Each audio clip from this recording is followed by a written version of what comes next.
welcome students. We are starting with lesson number 27, the legend of marathon.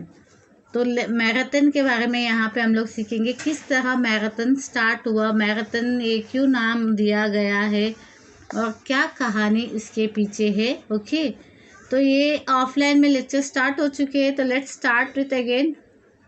मैं थोड़ा सा revise कर रही हूँ। क्या है? The marathon is a sporting event. ये एक इवेंट है, स्पोर्ट्स का इवेंट है ये। It is a running race of about 42 kilometres. ये एक रनिंग रेस है। मैराथन मतलब एक स्पोर्ट्स है, इसमें भागना रहता है। 42 किलोमीटर्स आपको कवर करना रहता है। The word marathon also means a task और event that last a long time and requires a lot of effort and patience. मतलब मैराथन का मतलब होता है एक टास्क, मतलब एक काम या इवेंट जो ज़्यादा देर तक चलती है और रिक्वेस्ट उसमें काफ़ी सारे एफर्ट्स लगता है और आपको पेशेंस होनी चाहिए आपको, क्योंकि आपको एक भागना रहता है 42 किलोमीटर। ये काफ़ी लॉन्ग डिस्टेंस होता है, तो उसमें आपको पेशेंस भी रखनी पड़ती है कि वहाँ तक पहुँचने के लिए आप में वो एफर्ट भी होना चाहिए कि वी हैव टू विन, या हमें वो डिस्टेंस कवर करना है और उसमें वक्त भी जाता है। ओके, तो इसमें ये सब चीज़ें हैं। Marathon that means marathon. The first marathon race was organise at the time of the first Olympic. पहली बार मैराथन रेस ऑर्गेनाइज किया गया था फर्स्ट ओलंपिक गेम्स में। ओलंपिक गेम्स हर एक 4 साल में रिपीट होती है। तो फर्स्ट जो ओलंपिक गेम्स हुए थे वो ग्रीस में हुए थे और उस टाइम मैराथन रेस पहली बार ओलंपिक गेम्स में लाए गए थे। The marathon was started in the memory of the legendary Greek hero Phidippus, who had carried an important message from the Battle of the Marathon of Athens.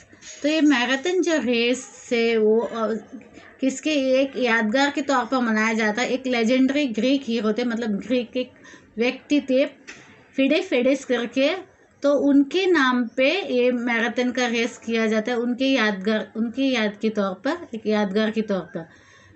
वो had carried N उन्होंने एक message carry किया था battle में of marathon to Athens. एक message उन्होंने ये सब पास किए थे जो मैराथन से लेके एथेंस को पहुंचाना था। मैराथन एक जगह है जो ग्रीक से है। तो given below is the important story of his famous run from the marathon to Athens. तो ये जो है यहाँ पे कहानी हमें आज जानेंगे वो क्या है। उनका रन मतलब वो मैराथन एक जगह है जो ग्रीस में है, तो वहाँ से लेके एथेंस तक जो उनकी भागने का जो ये है स्टोरी है उसके पर बेस्ड है। We do not know whether the story is historical accurate but it has inspired many generations of sportsman.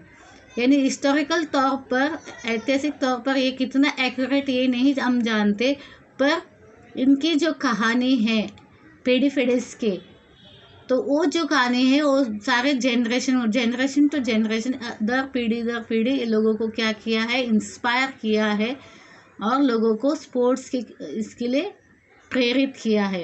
Encourage the people to be a sports person. तो यहाँ पे एक कहानी है 2500 years ago, about 2500 years ago, Persia was a mighty kingdom. Their large army had landed in the bay near the town of Marathon. Their target was Athens, a city-state in Greece. Athens had a small army compared to the Persian one, but the Athenian soldiers were very brave. They had faced the Persians before, but they needed help from other Greek kingdoms. They decided to send a special messenger to the neighboring kingdom of Sparta. His name was Phidippus.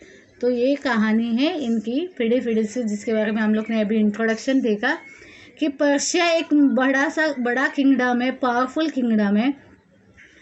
उनका जो उनकी जो army थी, सेना थी, बहुत ही बड़ा था। और वो कहाँ पे आए थे? मैराथन में आए थे।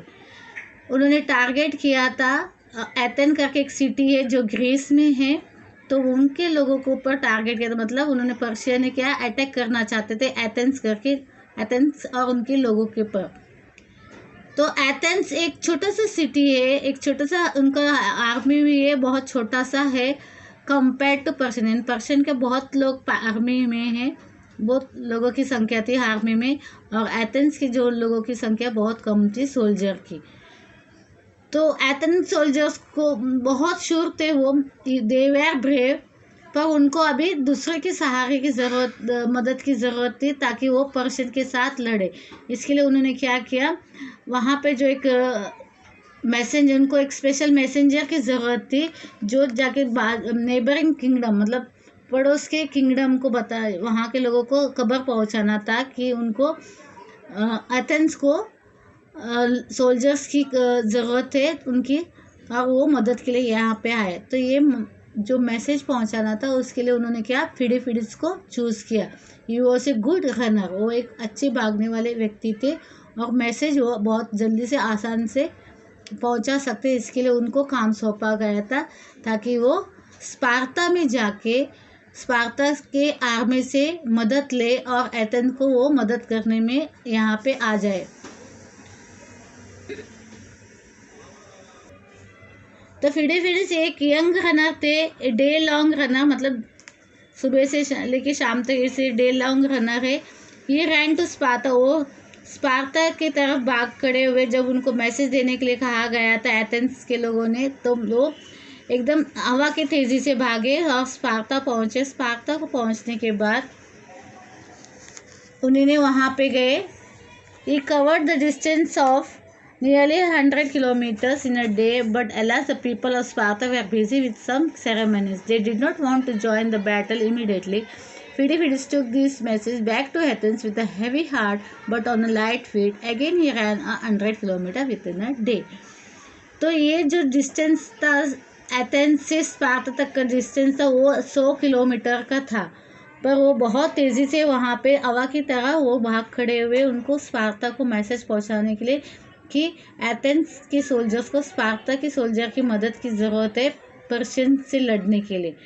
पर जब वो स्पार्टा पहुँचे तो स्पार्टा के जो आर्मी के लोग, वहाँ के लोग थे, वो बहुत बिजी थे किसी फंक्शन में, सेरेमनी में, और वो अभी जंग लड़ना नहीं चाहते थे, तो उसके लिए वो तैयार नहीं था। उन्होंने बोल दिया कि हम लोग हार नहीं रहे और ये मैसेज उन तक एथेंस तक पहुँचा दो। फिडीफिडिस को फिर से कहा गया कि तुम ये बात उनको पहुँचा दो। तो फिडीफिडिस पहले ही एथेंस से स्पार्टा तक 100 किलोमीटर भाग के गए थे, अभी उनको फिर से 100 किलोमीटर भाग के एथेंस पहुंचना था, ये खबर पहुंचाने के कि स्पार्टा नहीं हार रहे, स्पार्टा की हार में एथेंस को मदद करने के लिए नहीं हार रहे। तो फिर से वो भाग खड़े हुए, पर पहले की तरह वो इतने तेज़ नहीं थे क्योंकि वो उतने लॉन्ग डिस्टेंस पहले से ही भाग चुके थे एंड उनकी पैरों में अभी जान बची नहीं थी। इसके बावजूद भी वो आके एथेंस को खबर पहुंचाते हैं, एथेंस के जो जनरल रहते हैं उनको खबर पहुंचाते हैं कि स्पार्टा अब रेस्पॉन्स नहीं दे रहा है हमको। सी या जनरल एथेंस और द स्कूल स्पार्टन रेस्पॉन्स, यानी बताया गया था एथेंस के जनरल को कि स्पार्टा मदद नहीं करने वाले। तो थोड़ा सा उनको हताशा हुई, पर उन्होंने अपनी सारी हिम्मत जुटाई, बोले हम लोग खुद से लड़ेंगे पर्शियन के खिलाफ। ओके, ये कहानी यहाँ तक मैं ये करती हूँ, बता रही हूँ, और अगले बार नेक्स्ट लेक्चर में बताया जाएगा। ये हम लोग ने ऑफलाइन लेक्चर में भी दे चुकी हूँ मैं ये लेक्चर, तो इतने में मैं एंड कर रही हूँ। Remaining part will be explain to you in the next lecture. Bye, see you.